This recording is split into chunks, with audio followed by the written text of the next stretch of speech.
Welcome to the Period Story Podcast, the podcast where we get behind some of the myths and misconceptions about periods. We chat with women about their period story, their first period, their journey ever since, and we open up a conversation to help break taboos and stigmas around menstruation. I'm your host, Lanice Brothers. I'm a yoga teacher and registered nutritionist specializing in women's health, hormones, and the menstrual cycle. I'm also the author of You Can Have a Better Period, the book Publishers Weekly calls an empowering debut, an informative, refreshing take on women's health. It's available from Amazon, Bookshop, and anywhere else you purchase books.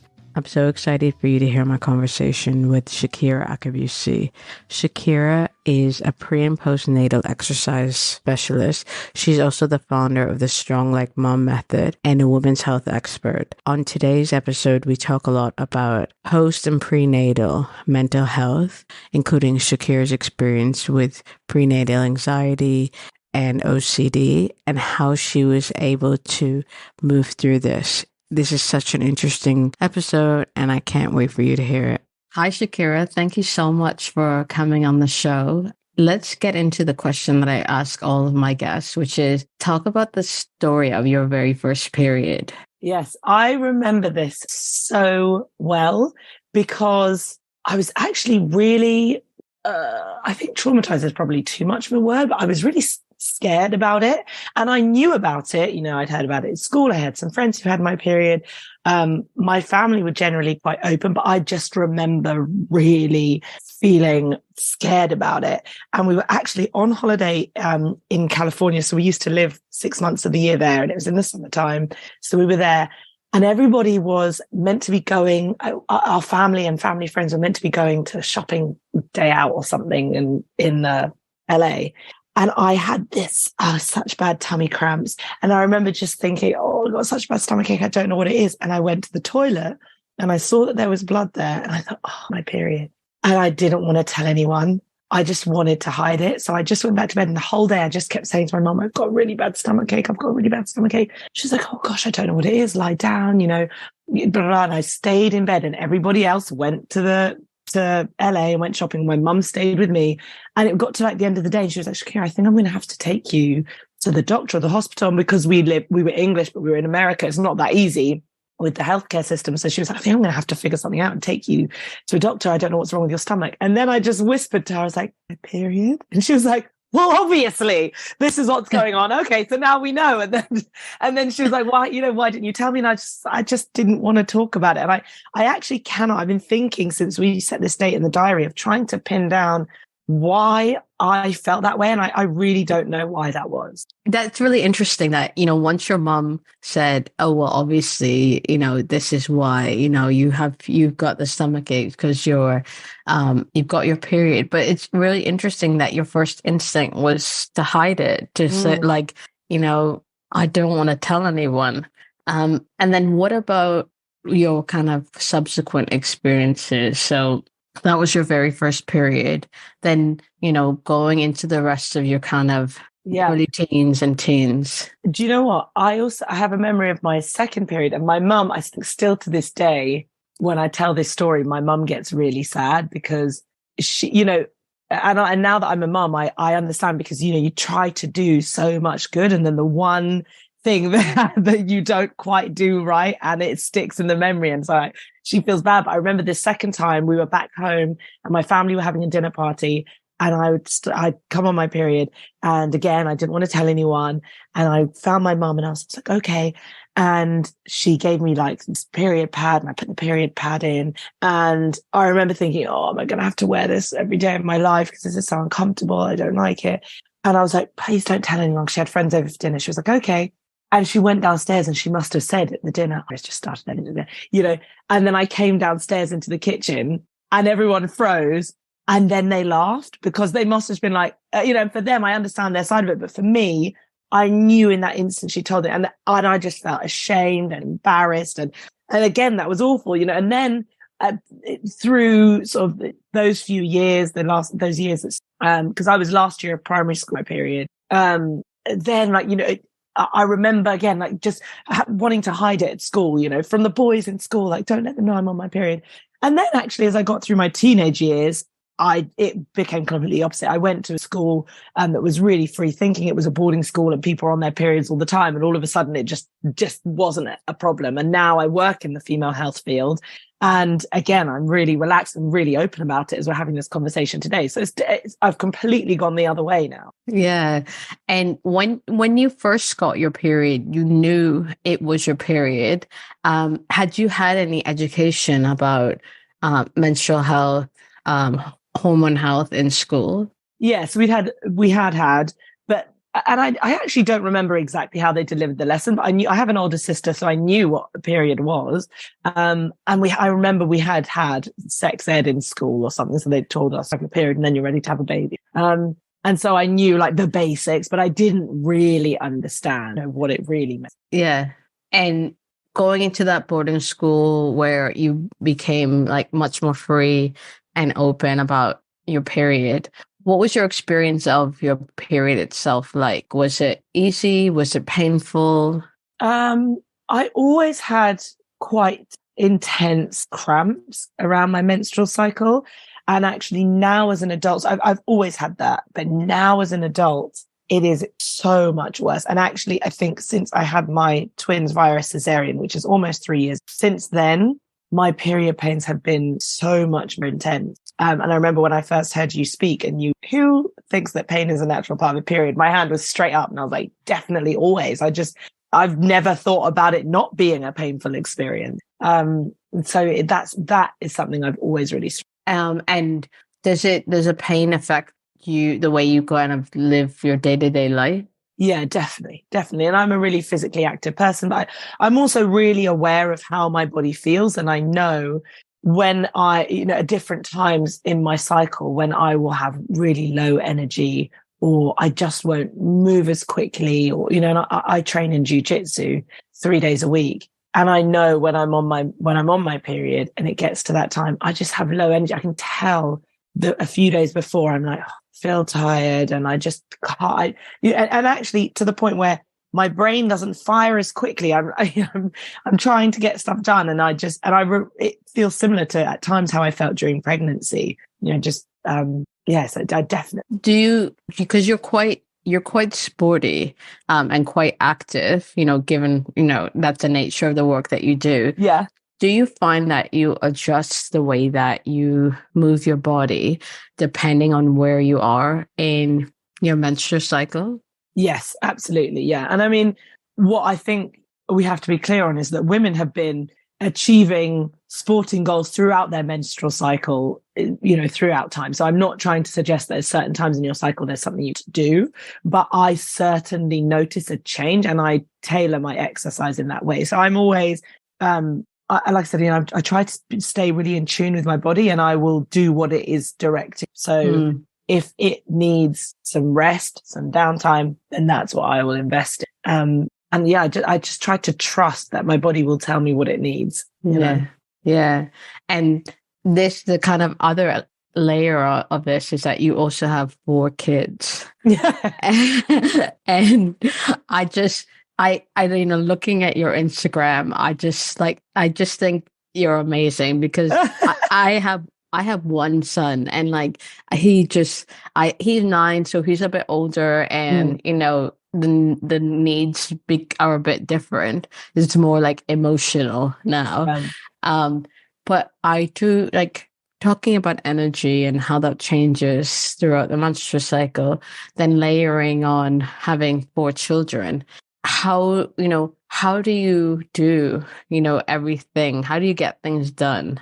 I know it's such a cliche question, but I genuinely am curious. Yeah. Do you know what? I honestly think people ask me a lot, how do you do everything with 4 kids?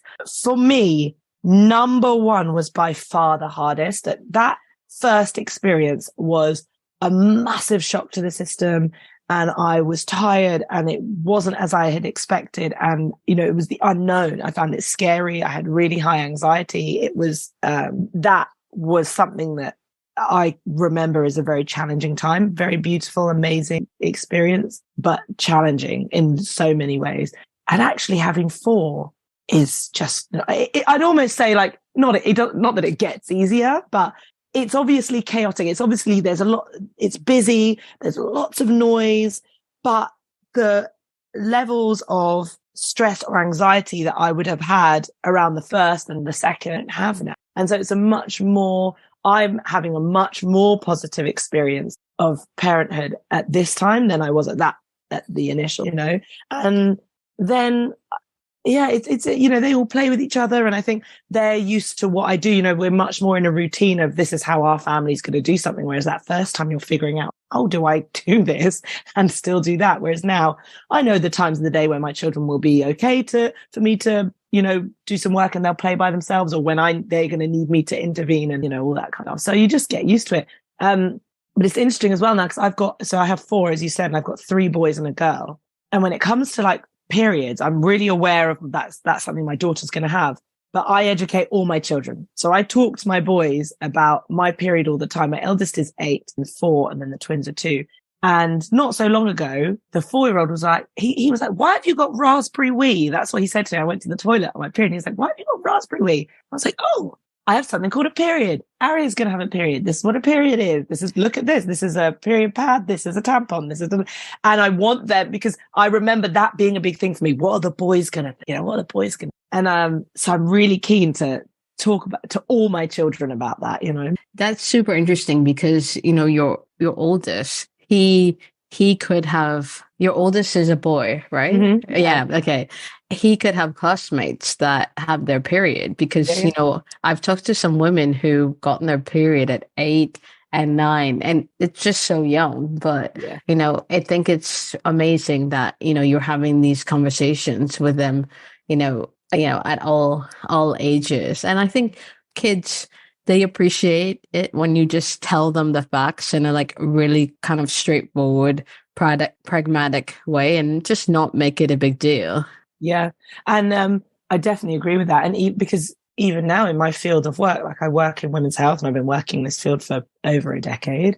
But it took till I became a professional in this field for me to feel comfortable saying vagina, because for so long, I remember as a kid, there were all different types of names. It was like, oh, my best friend would call it all sorts of different things, and so no one ever said the name vagina. It's like, oh, whereas now, like with my children, I will use the real word and I'll say uterus, vagina, urethra, whatever the thing is. And just in a really casual way, like we don't need to always say the word vagina every day, but it just is what it is. And like you said, I think kids just respond well to that because then it's not a big deal, Yeah. Yeah. And so going back to something that you mentioned earlier, you said that when you had your first, you had really bad anxiety and, working in pre and postnatal health. A big part of that is, of course, physical health, but it's mental health. And there can be a bit of a fear for women to talk about having mental health issues after they give birth. So in the postpartum, for many reasons, maybe they're scared that their kid is going to get taken for them. Yeah. Can you talk about what happened with you and how you were able to kind of get through it? Yeah, definitely. So I had postnatal anxiety. It sort of started in my pregnancy, just that lack of control. And actually, I say sort of now that I really think about it, it definitely did. Because I remember finding out I was pregnant and calling my GP and saying, I'm pregnant, just taking pregnancy test, I'm pregnant. And her response was, okay, that's great. Call me back when you're 10 weeks pregnant because there's a really high chance of miscarriage before then. And that was it. And I got off the phone and I was so anxietal. And all of a sudden I was researching everything, what are signs of having a miscarriage, became obsessed with it. And that was kind of where the anxiety started. And then that realization that like, I can't control it.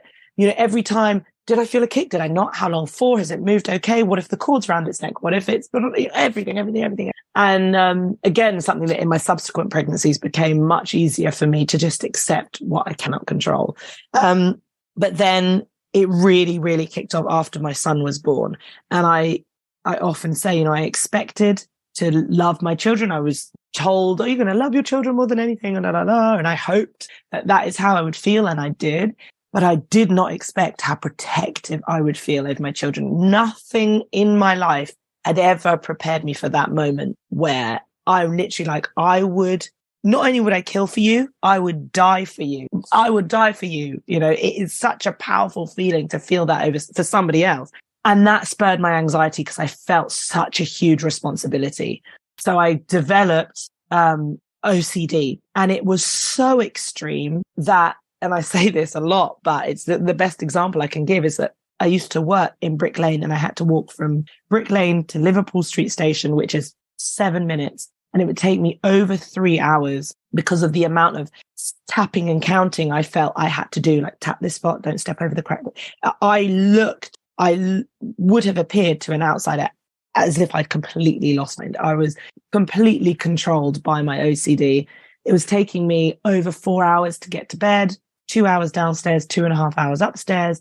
It controlled everything, and it was draining. It was exhausting. I never felt depressed, but it weighed heavy. And I eventually found a therapist who talked to me about the human brain. And he basically explained that the ability to worry is something that has kept humans alive. You know, we can perceive a danger and think, I'm not going to walk down that alley because it doesn't feel right. So that feeling of worry is a survival instinct. But nowadays we've got all these, you know, maybe a smell makes you worry or a thought makes you worry that isn't actually a threat, but it triggers that instinctive response. And as soon as I sort of saw that, it changed my perspective. I didn't see my anxiety as a weakness. I saw it as a strength, an instinct that I just wasn't able to control. That was, you know, and that in that moment, I was like, okay, I'm going to try to work on this. And what I had to learn, and this is kind of, you said at the beginning, I'm passionate about exercise. What exercise gives me that I also got from talk therapy and I also got from hypnotherapy is the ability to slow the chaotic thoughts. So still now, if my children are like, mama, mama, mama, mama, mama, there's so much noise and I feel stressed, if I can go out for a walk or even just sit outside for 5 minutes and feel the sun on my face, it slows the chaotic thoughts and it's like depressurizing the valve, you know? And for me, I had to learn to differentiate between what is my instinct and what is anxiety, because the two are so closely linked. And I was, you know, if your child's sick, they will say to you, oh, they're probably fine, but trust your instincts. You're the mum, you know. And I was like, well, I'm full of anxiety. So I'm constantly stressed. I'm constantly anxious. So actually, I don't know. And I had to learn to differentiate the two. And I did that with, as I said, talk therapy, hypnotherapy, and then exercise. And I still use that now. If I'm stressed, I feel overwhelmed, I go for a walk or I go outside. It allows me to slow the chaotic thoughts. And then I can think, okay, so I see this thought here. Is this anxiety? And then I process it. And then. So that's something that has to be quite an active process for you, an active practice. It's so much easier. I mean, it took me time. It took me years to get better. It took me years, and it was a slow process. Now I'll still have anxious thoughts that will come into my brain, but I can just really quickly be like, no, it's anxious. And it's, you know, so it's still it's a work in progress, but it's quicker. Whereas initially it took a lot of effort and time where I'd have to do it. And I remember times where I felt, okay, I need to tap this 5 times. And I would sit there looking at the place where I felt I needed to tap. And I'd think, okay, breathe, think, what is the worry? And I would make myself slow down. It could take me 10 minutes before I'd be like, I'm not going to touch that today. And then I would leave it. But it took time. You know, it sounds ridiculous, but it was a very real part of my life for a long time. Yeah, no, it doesn't sound ridiculous at all. I think you sharing this is really powerful because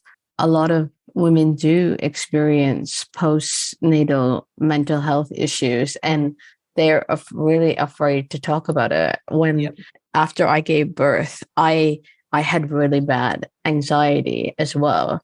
And that kind of overprotectiveness you mentioned really kind of that came to the forefront, but also like a lot of impulsive thoughts and like just avoidance behavior, where I would get this really like physical reaction. I remember once I was with my son. He was maybe about 2 months old and it was a rainy night and I was supposed to meet some of my NCT friends in this cafe. We were living in Chiswick at the time. So I had gone got on the bus and then walked over to this cafe, and I could see them all in the window, but I just had such anxiety about going in. I just stood out about like 20 meters away. I could see them, but they couldn't see me. And I just couldn't go in. I was just so anxious. And I was so afraid to talk about it because I thought, if I go to the doctor and I say I'm feeling like this, then is my son going to get taken away from me? It was really just very, very, very hard. Yeah. And there's also, because I hear that often, that people are afraid that the child will be taken away. I didn't necessarily worry about that.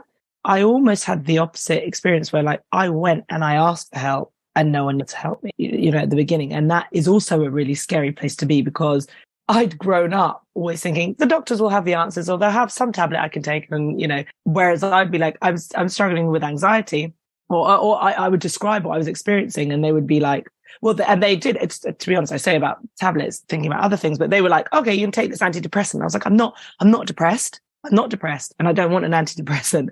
I want support or help figuring this out. I don't just want to mask it. I want to really deal with it, and yeah, I had to try so many different therapists. I remember one therapist who tried like the tough love approach.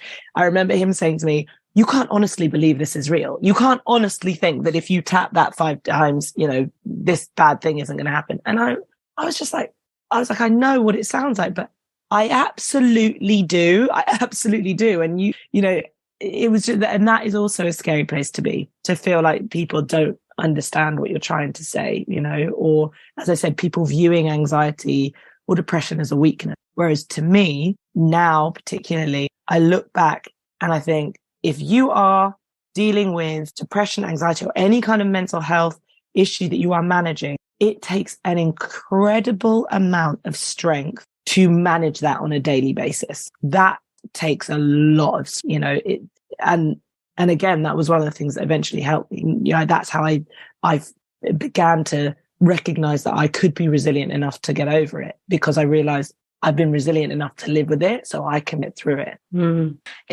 I think it's you telling the story of that doctor who tried the tough love approach. I know it's just, I find that so disconcerting, because you go to these healthcare professionals because you feel like they're going to help you.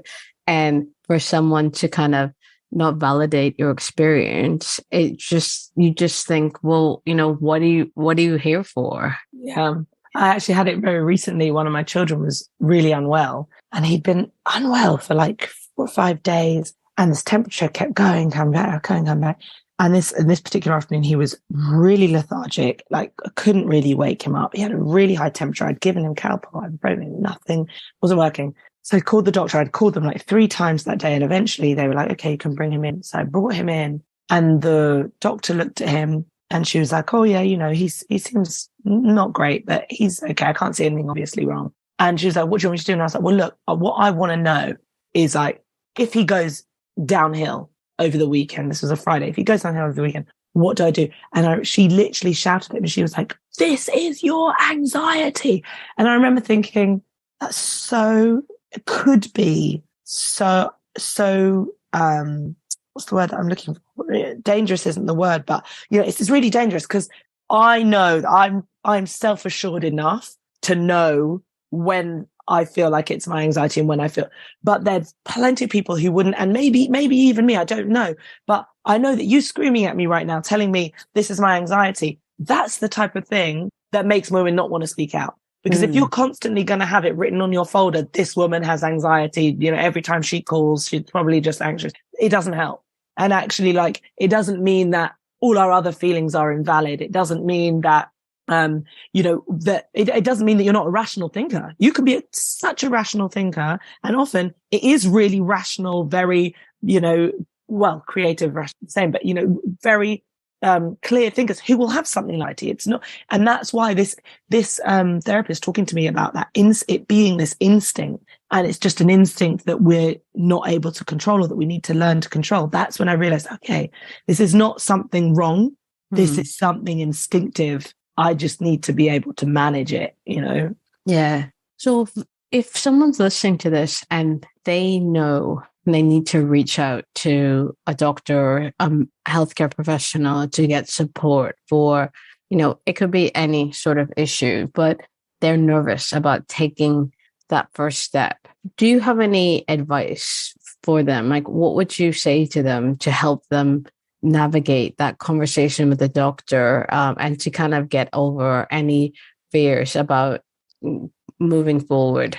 I don't know if this will answer your question, but what I am thinking about is I think the first thing for me when I finally was ready to get help was kind of what I've just been saying about I needed to know that I could do it. I didn't believe I could do it. I thought this had control of me. I did not think that it would be possible for me to get through it. It was so controlling. And I think the first step was I had to believe I could do it. And I've spoken to so many people over social media who have messaged me about anxiety, and like it comes from, they always seem to come from a place of I'm completely lost. This has control of me. I feel like I'm a slave to it. I can't see a way out. So the first step would be recognizing that you have the strength to manage this. And I think, as for approaching the conversation with a healthcare professional, I don't know, maybe we can approach the conversation in that way. Maybe we can approach the conversation in like, I have recognized this in myself, which takes an incredible amount of strength. I have recognized this. I want to be able to address and change this behavior and release myself from this control. And I would like to speak to someone about this who's going to be able to help me put those steps in place, So it doesn't need to come from a place of weakness. Make sure that you are empowered in your own strength. You know yourself, and you are going to someone because you want to take that step to recovery, and you just need to find someone, to help you. Yeah. And also I think recognizing that asking for help, again, it's just not a weakness. I don't have a problem with that now. I ask everyone for help. Like, I will call my neighbor and I'll be like, hey, the twins today, it's too much. Like, can we do a play date? Because I need some time. I need a cup of tea and a friend. I will ask anyone for help that I can, because I am confident in the things that I can do, but I also know there's many things that I can't do. And actually, when you don't mind asking for help, it's a really powerful, because they say it takes a village as a parent, and it really does. Yeah, definitely. It really does take a village. That moment where you just think, and I say this with one child, I don't know how I'm going to keep going, just to be able to know that you can organize a play date and someone else can help is amazing. Yeah. Just to switch gears a little bit, you released a book last year called The StrongLikeMum Method. And one of your passions is physical fitness. Can you talk a little bit about how you decided to focus on pre and postnatal fitness, and just talk about why you think it's important for women to keep fit and healthy during their pregnancies? Yep. So I've always been really active. My dad was an Olympic athlete. My mum was a personal trainer. She worked with athletes on like injury rehabilitation. And I was always really active and I loved it. And then I became pregnant, and I remember so many people who didn't have children and people who had children, but probably even more so people who didn't have children, were saying to me, well, now you're pregnant, you're never going to run as fast. Oh, you'll never have a six pack again. Say goodbye to your six pack. Oh, you'll never want to be in a bikini, or make sure you enjoy this summer, because next summer, you'll never have time to sleep. Everything, all the things I would never do again. And I really felt like they were saying, by the way, you can't be yourself. You do realize that now this is the end of all time and everything as you knew it is over. And so I was like, well, I just didn't really, my mum was a really great example. She's always been really fit and active. And I was just like, this isn't how I want to do motherhood. So I just started talking about that. And that was kind of the birth of Strong Like Mum. I was already training people. And I remember reading the statistic that only 5.5% of fitness industry professionals were qualified pre and postnatal. And I remember thinking like, how? when so many women at some point in their life will be either pre or postnatal. And I'm sure, and I'm hoping that that statistic has now changed. But when so many people are at some point going to be pre and postnatal, how are we failing women in this way that we're not able to support them with their physical health? So that was when I began to specialize more into that field. And then I obviously learned on my jobs during my own pregnancies and also working with all the women that I've worked with over time. And I feel as though, like, to me, physical and mental health, they go hand in hand. And I know that for me, the opposite of what everyone told me, motherhood has been the most liberating, empowering experience. I have never felt more confident. I have never felt more driven in my, other goals outside of parenting. I've never felt more content with who I am. There are many challenges, but it's just been this incredible, liberating experience. And I feel like everyone should. And sometimes, whether you've got physical sports goals or whatever your goal is, if it's business, friendship, lifestyle, your new relationship, whatever, if we know ourselves, like that's how I was able to get over my anxiety. That's how, you asked me, how do you manage it? I know myself. I know when my body needs rest. I know when my body needs to go for a run.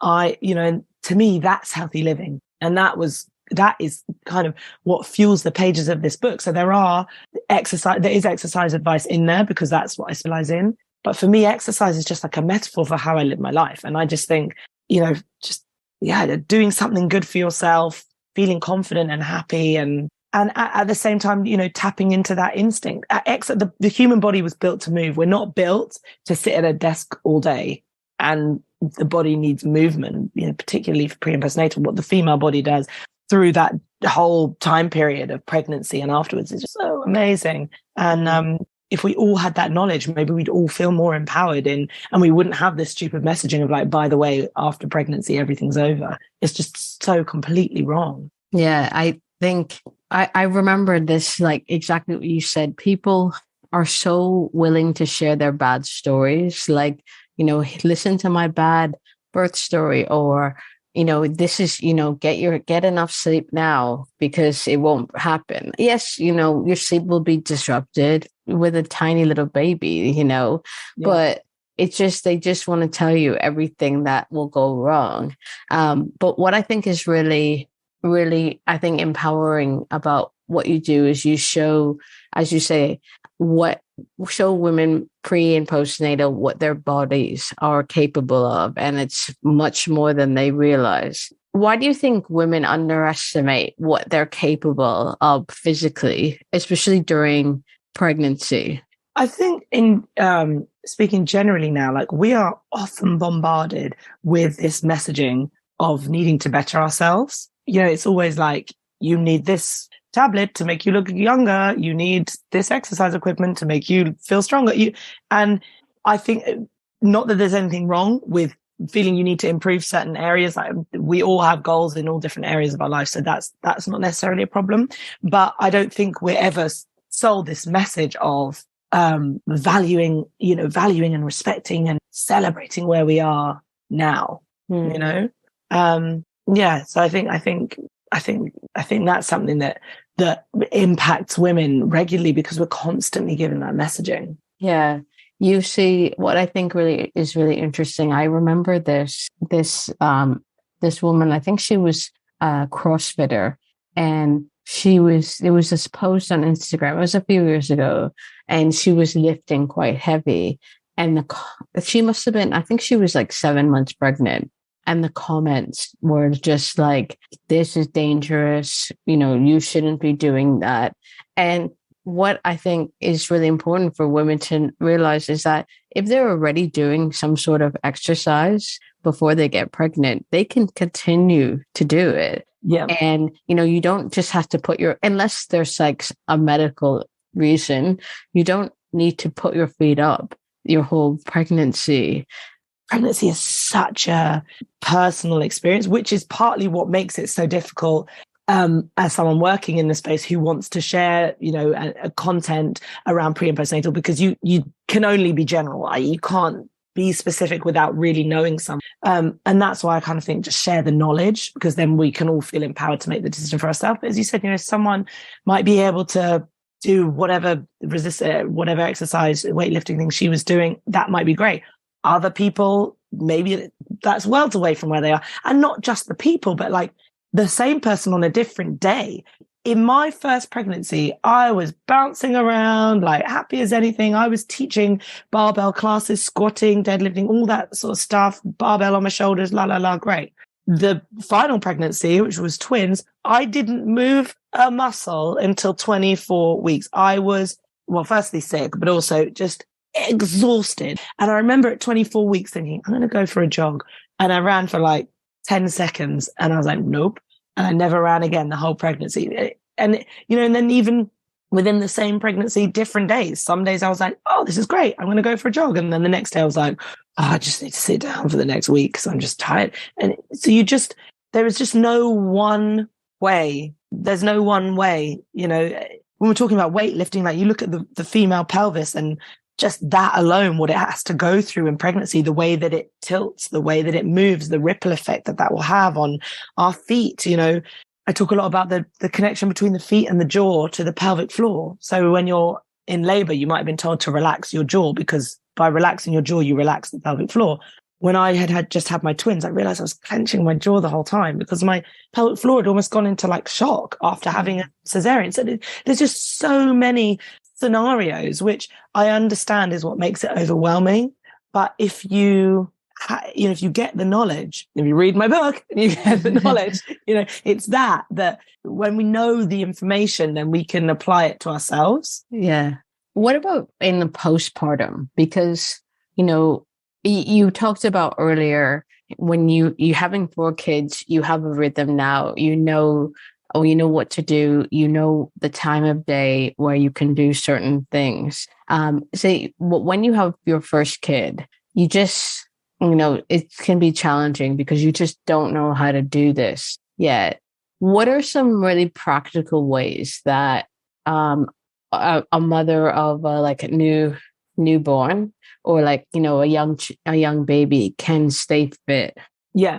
So the first thing I would say is that you're talking about in that initial period, or just any time in early parenthood? I guess it's when they get cleared. So like for exercise. Yeah.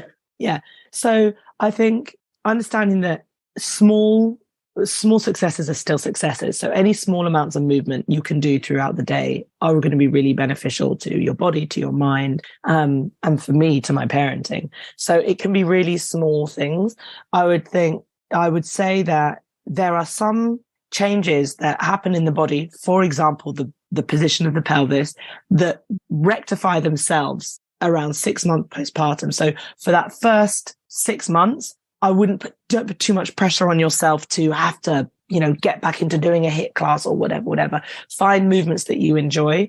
I would look at core rehab for everybody, whether you've had a vaginal delivery or cesarean delivery. That's really important. And I don't just mean Kegel exercises, which are really important. I mean looking at the core as a whole. So for postnatal women, glute exercises, really important. That's going to help us realign the pelvis, but it helps to stabilize the whole core. So pelvic floor, the transverse abdominis, which is kind of the deepest of the abdominal layers, and glute exercises. So something like the bridge is fantastic because it works all of that in one. It's a wonder exercise. That one's great, So all of that. And then I would say what I also count as the core is breathing. So in that, before you've been cleared for exercise, right in the beginning, working on breathing exercises would be one of the best things you could do with the time when you have it. Because if you imagine, I always say this as well, if you imagine your core as a fist, if your fist is already tight, then you can't use it. I can't pick anything up. I literally no function. Doesn't mean it's not strong. Doesn't mean it's, but it cannot function. You have to release your fist first and then you can use it. And it's the exact same with our core. So learning to breathe, if you don't breathe right and you're not getting a proper deep breath, you're only ever going to have partial function, which means when you go on to do your squats, lunges, burpees, whatever you want to do in years down the line or months down the line, you're not going to have the same efficiency. You're not going to have that strong base. So number one, breathing. You can do that from day one. Then, like I said, core exercises, pelvic floor, transverse abdominis, glute exercises. And then I would progress slowly to other resistance-based exercises that are going to work on whole body posture. So upper back exercises that are going to help us keep nice and upright. And then functional training, which I'm huge on. So things that mimic every day, pushing, pulling, squatting. If you've got a resistance band, so many things you can do with a resistance band, tie it to a door handle, work on some rows. There's just so much we can do with that. And is this the kind of stuff that you do in your classes? Yeah. I do my classes. I do it myself. Yeah. I train and teach exactly the same. So all of your classes, it's Strong Like Mum, the classes, and are they focused on postnatal and prenatal? Pre and post. So I do a monthly workshop at the moment in London. That's pre and postnatal. And then I work one-on-one with women, prenatal, postnatal, some women who are years postpartum, and I'm at the moment doing a menopause course, and it's so fascinating because there's this crossover happening as women are having children later in life, where the perimenopausal time is crossing over with the postnatal time, and those two hormones are, intermixing, and it's just such a fascinating field of research. So, yeah. Yeah. Oh, being postnatal and going to perimenopausal. Yeah. Oh. So where can people get in touch with you, and what do you have coming up next? Oh, thank you so much for asking. So I'm on Instagram as Shakira.Akabusi. I'm on all my social media as that, and you can find me at StrongLikeMum.com. I am just about to film in the next few weeks my first postnatal plan, which I'm really excited about. And so it's kind of the book coming to life. You can find the book on Amazon and Waterstone, those kind of bookshops. And so those are kind of the main projects that I've got going on at the moment. But I would encourage anybody that if you have any questions, whether you're asking me or another professional that you trust, ask your questions, like find your answer, because the amount of people I go running with a friend every week. I've been running with her for the last 2 years. Well, not every week, but whenever we can manage to run together. Her daughter is 8. And the other week she was like, oh yeah, I always have to wear a pad. I always leave. And I was like, how have we not had this conversation? You know what I do. And the amount of people that just like, oh, I just thought that was just the way that it is. And they don't even ask. They don't even ask. And it's something that, she has to live with every day, and she doesn't have to live that way. And so, we're now working together. But I would just encourage everyone, if you have a question, ask it, find your answer, because the answer's out there. Yeah, it is amazing the number of things that we think that we have to live with. Period pain, yes, leaks, and when there's a lot of things that you can do to change all of that. Yeah. What's the one thought that you want to leave listeners with? The one thought I would leave people with, I was asked this recently and I gave the same answer, and at that point it came out of I wasn't expecting to give this, but I actually do really believe it. I start my book by talking about this concept of mitochondrial Eve. I don't know if you've ever heard of that, that phrase. Yeah.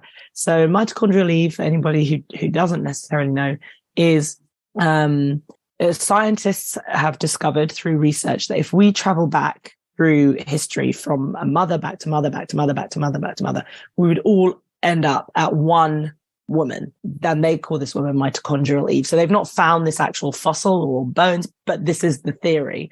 And that we all human beings today have mitochondria in their system. So we all still today carry cells in our body from this one woman, and that can date back millennia. It's like fascinating. And I think about mitochondrial Eve and the other people that would have been Homo sapiens that would have been alive at the same time as mitochondrial Eve, and all of these women that were giving birth to the future generation. And I think, like, if those women could birth their babies without all the many options we have today, and that is not to discredit them as a mother who's had epidurals and cesareans and everything. I value so much all the medical support that we can have these days. But I think about mitochondrial Eve and women of that time, and I'm like, those women birthed the future a millennia ago, and we all still have cells in our body from that woman. That's incredibly powerful. That is how powerful we are as women giving birth. And the concept that we have now tried to make out that pregnancy breaks your body or changes your body or you're weaker afterwards just doesn't make sense to me when I consider that. And so I think my last thought would just be to feel empowered as a mum, because like you're not only creating the future, but like you have the power to create a version of yourself however you want to do that. And that is through your choices, and you have the power to do that. And I would encourage people to ask for help, ask your questions, find the knowledge, do the research, get the answers you need so that you can feel that as well. I love that. Thank you so much for coming on the show and sharing your story. Thank you for having me.